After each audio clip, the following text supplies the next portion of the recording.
Maestro Bastidas, ¿cómo está? Muy buenas tardes. Gusto en saludarlo, señor Gutiérrez. Muchas felicidades. Muy buenas tardes. Es un placer estar en su espacio. Se lo agradezco mucho, maestro Y Bastidas. lo felicito mucho. Me da mucho gusto estar hablando con usted delante de nuestros radioescuchas y lo felicito mucho por esta iniciativa y por este proyecto editorial nuevo. Lo felicito de verdad. Se lo aprecio muchísimo, maestro Bastidas. Bueno, por supuesto que usted está enterado perfectamente de lo que ha ocurrido en la Cámara de Senadores, las modificaciones, disculpe, del día de ayer. Sí, sí. Y yo quisiera que usted nos diera, sé que son muchos puntos incluidos, pero primero su visión general sobre por qué razón en este momento, en estos tiempos, es cuando se dan estos cambios que pues tenían muchos años de no darse. Pues sí, lo apunta muy bien, señor Gutiérrez. En primer lugar, hay que decir que esta es una reforma que tiene por lo menos 10 años macerándose. Estamos hablando de una reforma política que se planteaba desde el momento en que se dio la alternancia, cuando sale el PRI del ejercicio del poder público en el año 2000 y entra el Partido Acción Nacional. Lo normal en todas las transiciones a la democracia es que al momento de empezar un nuevo gobierno democrático se emprendan una serie de reformas que modifiquen el entorno político y electoral y consoliden la democracia y la hagan irreversible.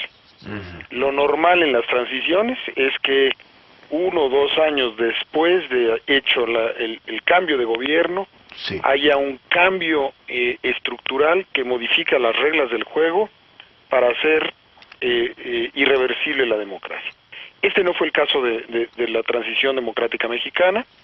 En México la transición mexicana es omisa en esta idea de reformarse, en esta necesidad de reformarse, y desde entonces a la fecha se han presentado en el Congreso decenas de proyectos, decenas de iniciativas, comisiones de reforma del Estado, en el Congreso, en la academia, y bueno, es un tema que hemos estado discutiendo mucho. Sí.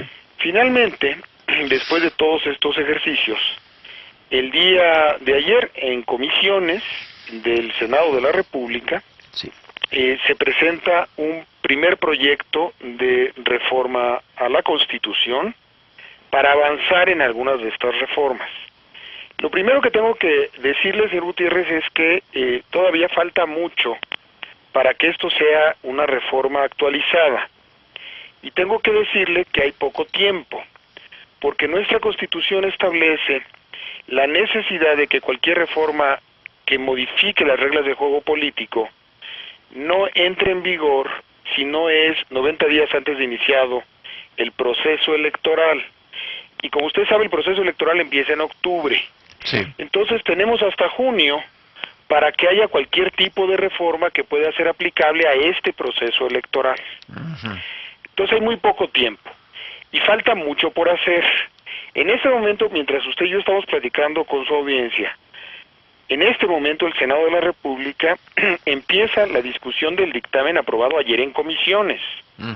Entonces ni siquiera está aprobado en el Senado de la República. Sí. Le recuerdo que siendo una reforma constitucional, se tiene que aprobar por 2/3 partes de la Cámara de Senadores. Después de esto se tiene que aprobar por 2/3 partes de la Cámara de Diputados. El periodo legislativo se termina en 3 días. Sí. Por lo tanto, tendría que convocarse a un periodo extraordinario en la Cámara de los Diputados. Si no hubiera ninguna modificación por parte de la Cámara de Diputados, escenario que suena realmente muy complicado, pero que podría llegar a darse, requiere 2/3 partes en Cámara de Diputados, y de ahí se tendría que ir a la aprobación a la mitad más 1, el 17 de las 31 legislaturas de los estados. Entonces, pues falta mucho. Sí. Y después de que se emitiera esta reforma constitucional, en paralelo se tendría que construir la reforma legal, es decir, la reforma de la legislación secundaria que permita que esta reforma constitucional sea aplicable, porque la Constitución no es aplicable de manera inmediata, de manera directa, salvo excepciones. Entonces, La Constitución necesitaría de las leyes secundarias, reformas al Código Electoral, a la legislación electoral, quizás legislaciones específicas para algunos de los temas que la hagan viable y aplicable antes de que empiece el proceso electoral de octubre. Entonces, lo primero que tengo que apuntar es que de lo que yo le apunte en este momento de la reforma política, se trata de un proyecto. Hay 2 o 3 senadores influyentes que han anunciado esta mañana que habrá modificaciones a este proyecto que ya conocemos, y por lo tanto muchos de los comentarios que le haré serán posible o seguramente modificados por algunos de los legisladores. Y el contexto pues luce complicado, señor Gutiérrez. Sí. Bueno, pero de alguna forma, aunque nos ha aclarado usted que todavía no está cocinado el platillo totalmente, el contenido de los diferentes cambios o modificaciones a la Constitución, en principio son varios, pero en principio siente usted, o en el caso de algunos señalados por usted mismo, que es un avance, es quedarnos igual o es un retroceso. Mire, señor Gutiérrez, en principio, ahorita entramos a los temas particulares. En principio le diría que siempre una reforma política, todos queremos que sea más, que sea mejor y que sea... Todos tenemos una idea en la cabeza mejor de la mejor reforma política posible.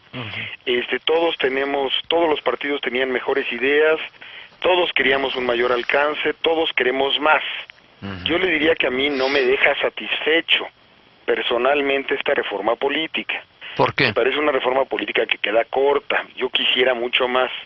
Pero también entiendo y asumo que la mejor reforma política es la reforma política posible. Y me parece que es algo que tengo que aceptar, que agradecer, que reconocer, que por fin las fuerzas políticas de este país se planteen esta posibilidad de algún avance en la materia, y sí le encuentro virtudes. Hay algunos temas que pueden, bien utilizados por la ciudadanía, bien utilizados por los partidos y por los políticos profesionales, se pueden convertir en avances. Déjeme entrar un poco en un resumen muy rápido, insisto, muy genérico, inicial y sujeto a modificaciones de los contenidos de la reforma. El cambio más importante, el que puede modificar realmente la correlación de fuerzas rumbo al 2012, es el tema de la candidatura ciudadana. ¿Qué significa y qué está planteando el Senado de la República? Está planteando la posibilidad de que un ciudadano pueda aspirar a cargos de elección, Presidencia de la República y Legislativo federal, incluso legislativos de los estados, sin pasar por los partidos políticos con registro. Está por verse cuáles son los matices, las características, los requisitos específicos para acceder a la candidatura, pero esto es quizás lo más importante de la reforma. Originalmente la reforma anoche, a las 6 de la tarde, 7 de la noche, iba para aplicarse hasta el año 2015. Ayer, a iniciativa del senador Santiago Krill, se modifica el transitorio para que la candidatura ciudadana se empiece a aplicar a partir del 2012. Si esto fuera realidad, si esto se actualizara, estaríamos hablando de la posibilidad de que cualquier ciudadano sin partido político se presentara. Cambia totalmente las reglas del juego de la elección del 2012. Es otro juego distinto del que estábamos hablando. Maestro, una pregunta sobre esto. A nivel de las diferentes democracias bien hechas o mal hechas que están operando en el mundo, este concepto de la candidatura ciudadana es algo que ya se esté practicando y que, si así ocurre, tenga buenos resultados, o cuál ha sido la experiencia que ustedes han percibido. Mire, es una figura ciertamente polémica, porque los partidos políticos tienen una utilidad en el sistema. Los partidos políticos sirven también para convertirse en un matiz que permite, una criba, que permite revisar cierta capacidad profesional de los actores. Las candidaturas ciudadanas son una buena salida provisional, y no necesariamente son una solución estructural. Déjeme explicarlo en fácil. La candidatura ciudadana es políticamente correcta. Hablar en contra de ella en varias democracias resulta antipático, porque pues esta idea idílica, este sueño de que cualquiera, sin necesidad de ningún partido, de pronto aparece en una candidatura y se convierte en un presidente o en un legislador, pues suena muy bien. Y hay experiencias latinoamericanas y hay experiencias internacionales relativamente exitosas a la candidatura ciudadana. ¿Qué es lo que pasa en nuestro sistema? Tuvimos nosotros la experiencia en México de algún empresario de la industria farmacéutica que quería su candidatura, el doctor y tenía Simi, mucho dinero. el doctor Simi, el famoso doctor Simi. Sí. Y bueno, esa experiencia yo creo que fue una gran lección para darnos cuenta de que también cualquiera podía llegar a las candidaturas. Y cuando decimos cualquiera, pues puede ser cualquiera con mucho dinero o con mucha popularidad que arrastra todo un sistema electoral o un sistema político, y puede llegar a la presidencia pues personajes que no tengan la preparación, el apoyo, la mesura. Ese es uno de los ángulos. El otro ángulo, que no es menor, señor Gutiérrez, es también el hecho de que la candidatura ciudadana se vuelve algo romántico, porque no es justo, desde mi punto de vista, poner a competir a un ciudadano de la calle contra un aparato profesional de partido. Imagínense qué lucha desigual, en términos reales, de un partido político que recibe financiamiento público, que tiene acceso a medios de comunicación, que tiene políticos profesionales, estructuras territoriales, frente a un ciudadano que se lanza a una candidatura. En algún medio de comunicación yo publiqué algún artículo insistiendo en que la candidatura ciudadana per se no es una solución, que lo que yo sugería era que abriéramos más el sistema de partidos, que flexibilizáramos el sistema de partidos para lograr la profesionalización de la política y lograr que dentro de un sistema con mayores compromisos, con mayor apoyo, con mayor escrutinio público, un ciudadano pueda acceder a través de un partido a construir una candidatura. La candidatura ciudadana solamente, aislada, puede construir democracias de caudillos, y es un incentivo para la democracia de caudillos. Ya se volvió a cortar la línea telefónica ahorita la reconectamos con el maestro Bastidas. ¿Me escucha, maestro Bastidas? Perfectamente, señor Gutiérrez. Bueno, qué bueno. No tienen palabra de honor las líneas telefónicas. Sí, me consta. Y a usted también.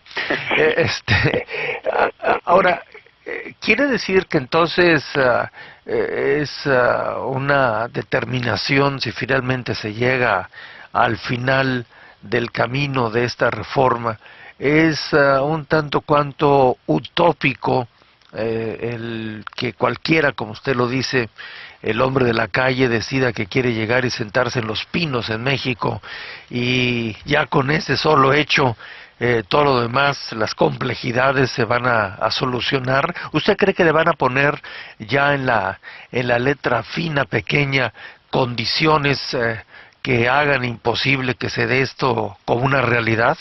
En primer lugar, sí, en la legislación secundaria seguramente tendrá obstáculos, pero además en la realidad política hace muy complicado que un hombre de la calle, sin el aparato, sin la estructura, pueda acceder a esa candidatura, y se presta a muchas puntadas. Se presta a la improvisación, se presta al lucimiento, Puede haber una candidatura ciudadana exitosa, por supuesto que puede haberla, y hay muchos mexicanos y mexicanas que están muy bien posicionados en las encuestas, muy respetables, que me gustaría ver en la carrera presidencial. Le refiero el nombre de los que se han mencionado: el ex rector Juan Ramón de la Fuente, el actual rector Narro, se habla de Xochitl Gálvez, personas que al margen de su posibilidad de triunfo en la presidencia de la República, podrían imprimirle al proceso electoral un ejercicio de mayor competencia, podrían refrescar el debate político, obligar a los candidatos que sí van a llegar a un debate distinto, pueden ser un contraste, puede ser útil, tiene ángulos positivos. En sí mismo la contienda puede mejorar la calidad de la contienda, pero estamos hablando de que estos personajes pudieran ser.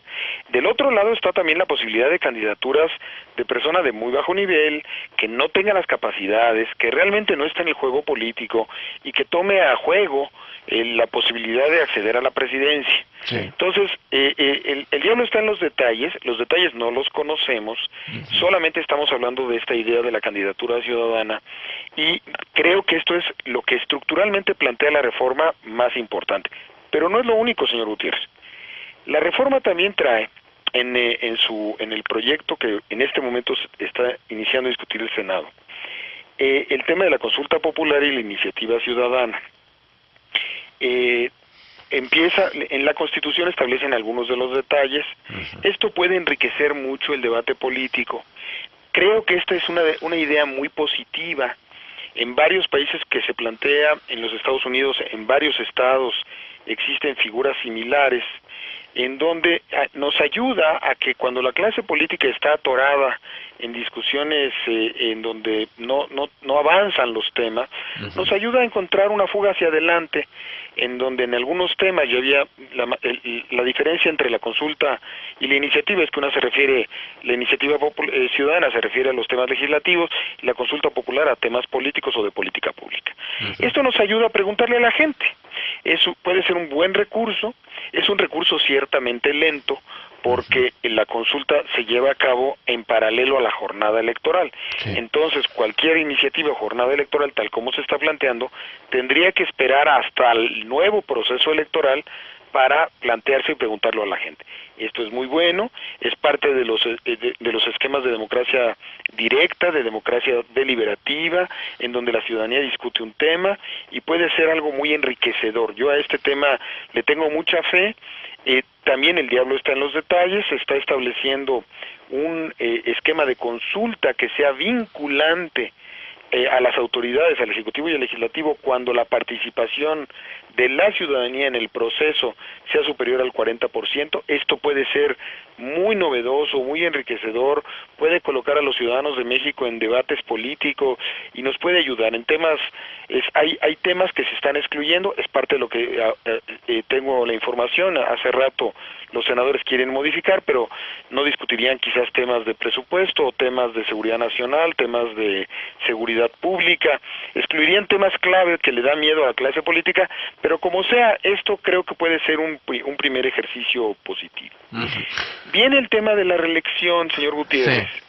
Sí. En la iniciativa viene el tema de la reelección de diputados y de senadores. Senadores por un solo periodo, como usted sabe, los senadores en México duran 6 años para nuestra audiencia, sí. Los diputados 3 podrían reelegirse hasta por 2 ocasiones.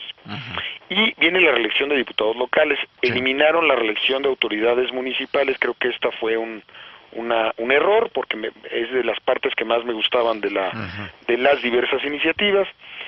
Yo tengo varios problemas con la reelección. La reelección es un tema que es muy popular en México, se ha convertido en algo políticamente correcto. Muchos de los y las académicas y académicos más destacados del país insisten en que esta es como una especie de bala de plata que modifica de la noche a la mañana el comportamiento y el funcionamiento del Congreso. Porque obliga a los legisladores a rendir cuentas a sus electores en el siguiente periodo y entonces ellos creen que eso mejoraría el rendimiento y el tratamiento y el acercamiento de los legisladores con sus distritos. Sí. Hay varios problemas. En primer lugar, no necesariamente funciona la reelección si no eliminamos a los diputados plurinominales. Sí. Y a los senadores plurinominales. Les recuerdo que tenemos un sistema mixto. Sí. México tiene 500 diputados, 300 son de mayoría, es decir, se votan en sus distritos, y 200 son por listas plurinominales. El tener reelección de plurinominales consolida desde mi punto de vista y fortalece aún más el sistema de partidos. Esto es una parte perniciosa. servía la reelección sí, siempre y cuando se modificara el tamaño y la composición del Congreso.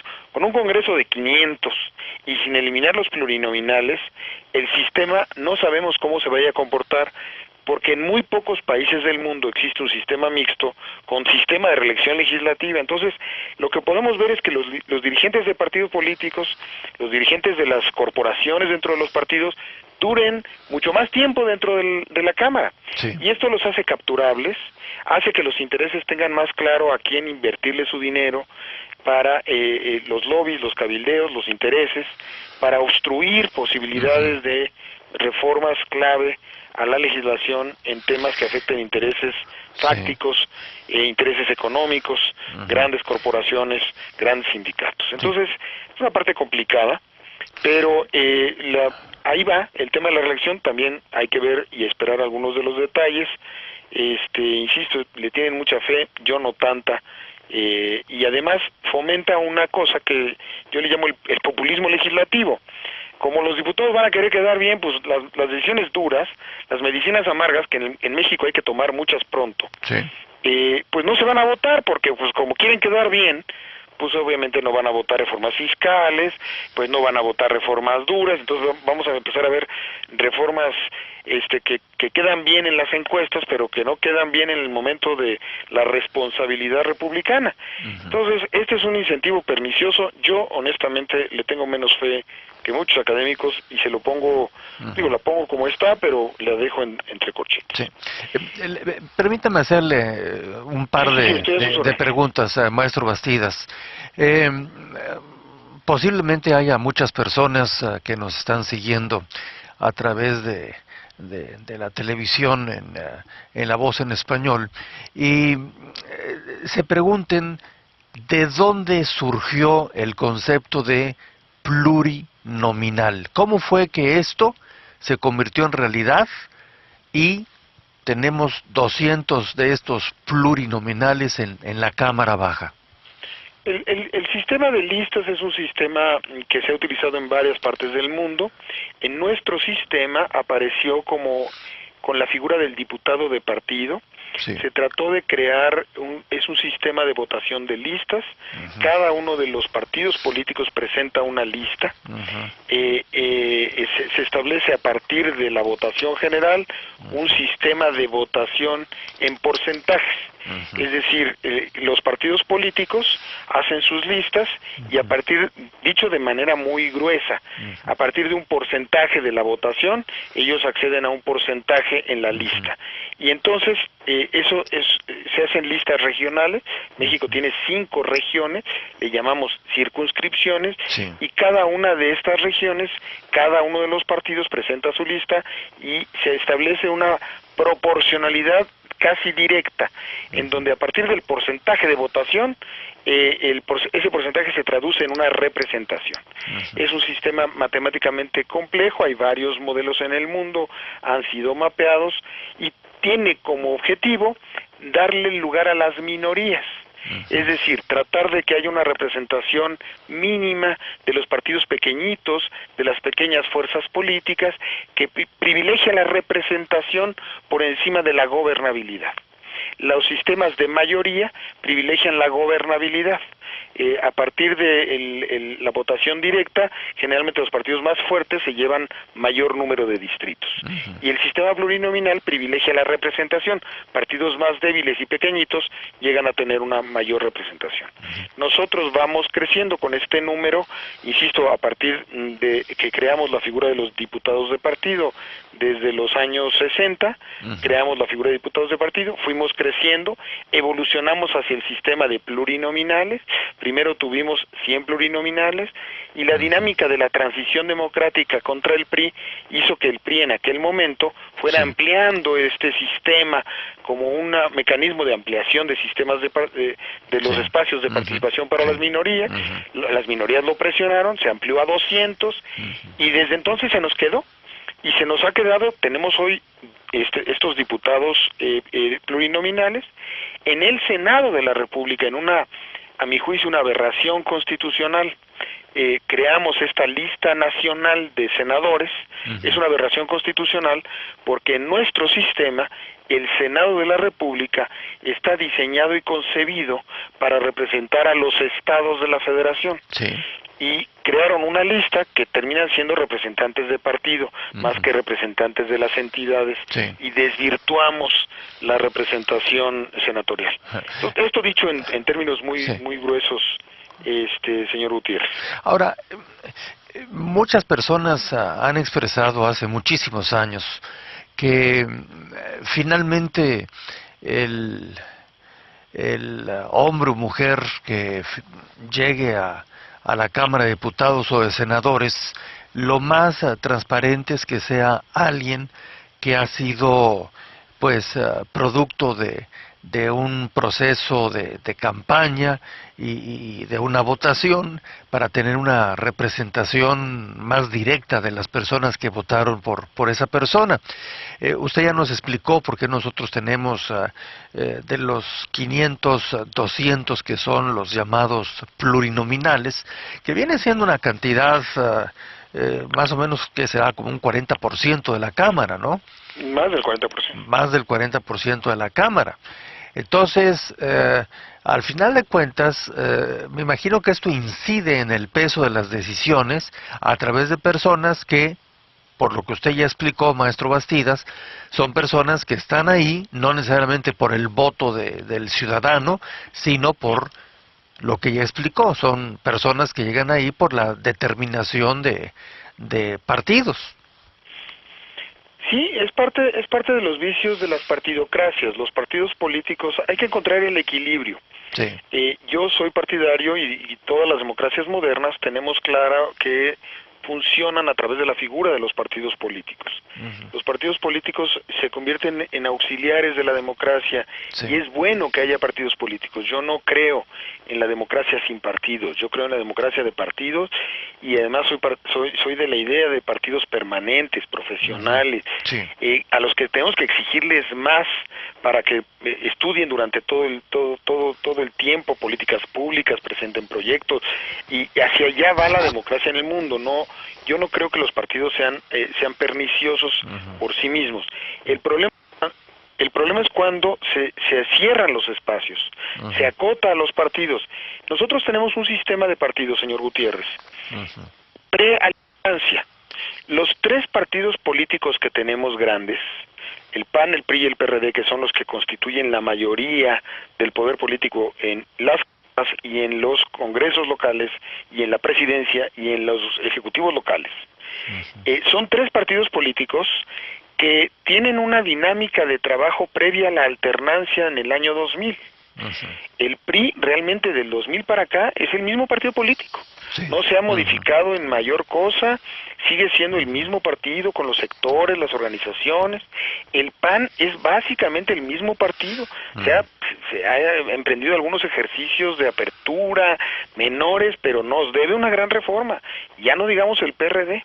Entonces, lo que en todas las alternancias y en todas las transiciones se da es un periodo en donde se abre la puerta y entran muchos partidos políticos y se refresca. Si usted ve las realidades como la de la democracia española, por ejemplo, para poner un ejemplo concreto, en la democracia española, el gran actor de izquierda del ejercicio de gobierno post-alternancia, después de la caída del régimen autoritario, es un partido político que era muy pequeñito al inicio de la democracia española, que es el Partido Socialista Obrero Español, porque el gran partido, el Partido Comunista, y la sociedad prefirió un partido más moderado, de izquierda, y optan por el Partido Socialista Obrero Español, y el Partido Comunista Español prácticamente desaparece.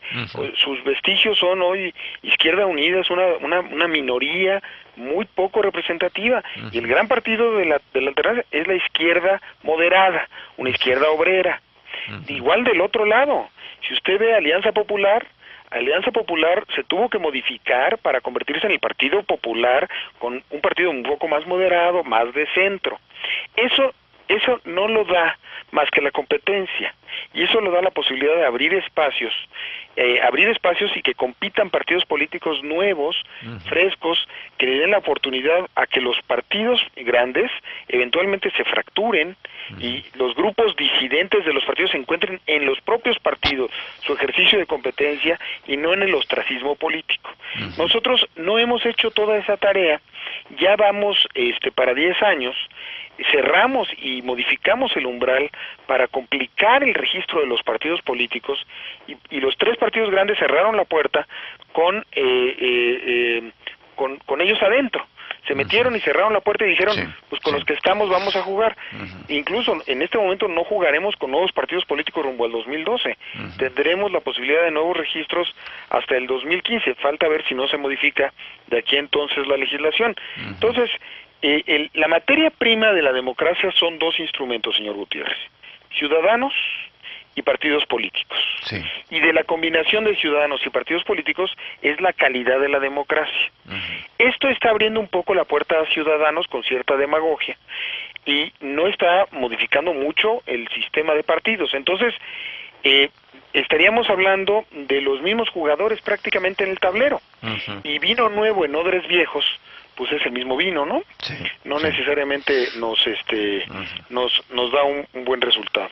Hay otras modificaciones, señor Gutiérrez, en esta iniciativa, en este proyecto que ahora se discute, que pueden ser interesantes. Algunos de los temas, usted y yo tuvimos oportunidad de discutirlos y son muy importantes, como la sustitución del presidente de la República. Sí, así es.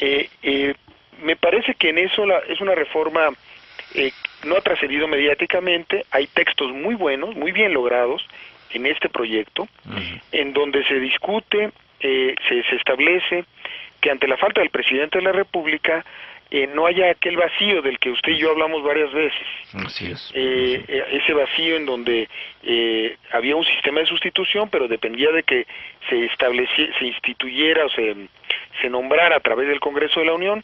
Hoy se establecen algunas previsiones muy sensatas.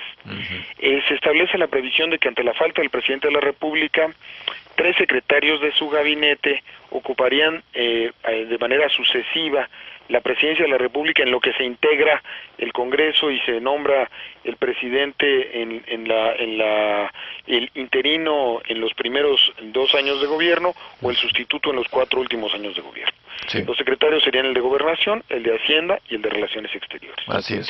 Y también establece una prelación interesante, falta ver si se consolida, de que ante la imposibilidad de llevar a cabo las elecciones, usted se acuerda que en el 2006 tuvimos un momento muy difícil, problemas en el cuestionamiento, el último tramo de la elección, en fin, si hubiera algún escenario radical, extremo, en donde no pudiéramos tener un presidente legítimo nombrado para el día del término constitucional, el presidente del Senado asume la presidencia de la República. El que estaba termina y el presidente del Senado asume la presidencia en tanto se puede resolver el proceso electoral y esa es una previsión que si hubiéramos entrado a una crisis en el año 2006, realmente hubiéramos tenido una crisis constitucional. Hoy, con esta reforma, resolveríamos esta crisis constitucional y establece una previsión muy interesante para el caso de la protesta. Si hay presidente electo, pero el presidente electo no puede ir al Congreso, que se acuerda que eso le pasó a Felipe Calderón. Así es. Felipe Calderón no podía entrar al Congreso y tuvo que, por eso la imagen de la protesta del presidente Calderón es una turba alrededor de él, de senadores y de legisladores para que se instalara el Congreso. Se acuerda que este es un presidente de la República que tuvo que entrar por la puerta de atrás, literalmente, al Congreso para protestar. Ese escenario de crisis en el que nos tuvo en vilo a todos los mexicanos, hoy se resuelve de manera muy sencilla, o bueno, no sencilla, pero se establece una salida, diciendo si yo no puedo ir a protestar al Congreso, protesta ante el presidente de la Suprema Corte de Justicia de la Nación. Es una salida para un escenario extremo, no es lo deseable, no va a pasar, pero se toma la experiencia del 2006 y se establecen algunas de estas previsiones. Y después hay algunos detalles no menores, señor Gutiérrez, que resuelven también problemas. Sería largo de explicar, pero viene el tema del presupuesto, Sí.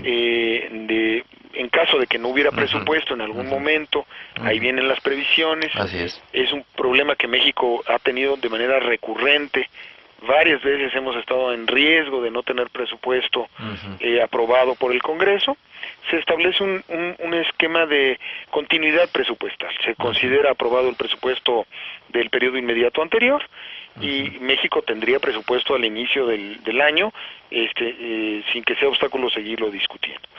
Y por último viene ahí un tema, algunos temas de reforma en el Distrito Federal interesantes, no menores, no los minimizo, pero no quiero aburrir a su audiencia. Viene el tema de la ratificación por parte del Senado de la República de algunos organismos autónomos o de algunos organismos públicos que tenían un sistema ahí medio bizarro de nombramiento, la Comisión Reguladora de Energía, la COFETE, la Comisión Federal de Competencia, establece ya muy claramente un sistema de aprobación senatorial que le da al Senado un gran poder. Esta es una reforma que, por cierto, le da un gran poder al Senado. Los señores senadores están aprobando una reforma que los hace, incluso estamos hablando hasta de la sustitución del presidente de la República de parte de los. Es una reforma que los senadores están sirviendo con la cuchara grande, y que le da un gran poder al Senado, le da este poder y esta claridad en los órganos autónomos, y se quedan fuera muchas cosas, señor Gutiérrez. Se quedan fuera muchos temas muy importantes para la gente, se queda fuera la posibilidad de la reducción del Congreso, se queda fuera temas sustantivos, algunos otros temas que hemos estado discutiendo por años en México, pero este es un resumen. Se me quedan temas afuera, señor Gutiérrez, pero quise plantearle así un panorama muy genérico de los temas sustantivos de la reforma. Bueno, yo creo que quienes nos siguen saben que esto no es un asunto que se pueda explicar a veces ni en una, ni en dos, ni en 3, ni en 10 horas. Son asuntos profundos, con conceptos a veces no fáciles de comprender para nosotros la mayoría. Hay muchas cosas atrás de lo que percibimos públicamente que han sido discutidas, medidas, y que bueno, finalmente me imagino que no pretenden los senadores y los diputados, como dicen, darse un tiro ellos mismos en el pie. Visto públicamente, pues sí, suena como que hay algunas cosas que se han ido buscando soluciones, pero pues ahora falta ver todo lo que usted nos ha explicado y nos enteraremos, espero que antes de o durante el día 30, si es que no se extiende a un periodo extraordinario, pero pues al final de cuentas, si le queremos ver un ángulo positivo, parecería que se están moviendo. Hay que ver la parte final, a ver hacia dónde se mueven, como ya dijimos, en lo que es la letra fina, pequeña, y pues esto tomará un tiempo todavía. Así es, señor Gutiérrez. Mire, yo creo que hay que verlo como lo que es, un mínimo avance después de tantos años de desierto en términos de reformas, de sequía legislativa en estos temas, de no poderle entrar a los grandes temas de la reforma política. Me parece que hay que celebrar y festejar que se pongan de acuerdo y algo salga. Estos instrumentos pueden convertirse en algo muy positivo si la ciudadanía lo sabe aprovechar, si hay prudencia, si la normativa secundaria es correcta, si el IFE hace su trabajo, en fin, si los demás controles de la democracia van funcionando.